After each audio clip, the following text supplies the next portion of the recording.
In Egypt, the population is headed towards 110 million. This demographic difference is absolutely critical in that it is a time bomb for the Sisi military regime in Egypt.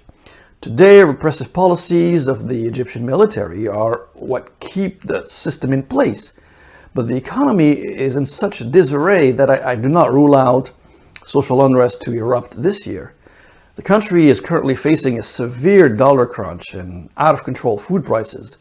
The situation is so bad that the media reported that the government is promoting chicken feet as a good source of protein.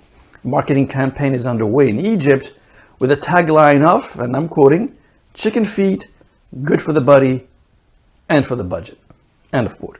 Of course, the government of Sisi is looking for easy way out of this crisis by raising more debt, asking the IMF to loan it another $3 billion. But for the average Egyptian, daily life is awful, with food prices doubling, tripling, even quadrupling, affecting such staples as cooking oil and legumes.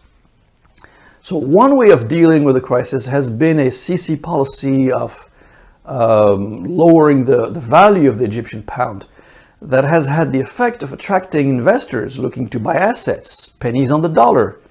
Just imagine a building in Cairo used to be priced at, say, for example, just for the sake of simplicity, $1 million. The devaluation of the Egyptian pound meant that the same building can now be purchased by foreign investors, not at the original price, but half of it. Imagine for a moment how these global investors would react when the IMF, the UAE, Saudi Arabia agreed to loan Egypt billions of dollars. Investors will have confidence. They will have no problem grabbing assets on the basis of pennies on the dollar.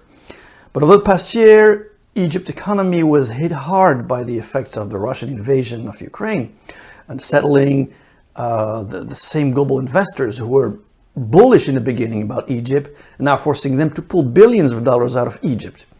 When you want to play in globalization game, you must be ready for it. But then again, when a country is ruled by generals and the military, what do you expect? Meanwhile, Egypt is now importing its wheat at premium prices, while its dollar reserves has been on a free fall and the value of the pound continues to plummet. The situation is so bad that AFP reports that 2 state-owned banks announced a 1-year savings certificate with an extraordinary 25% interest rate. 25% interest rate. So here's what AFP says about that. And I'm quoting, "Egypt has been looking for foreign currency where it can. Starting this month, tourists will have to pay for train tickets in dollars.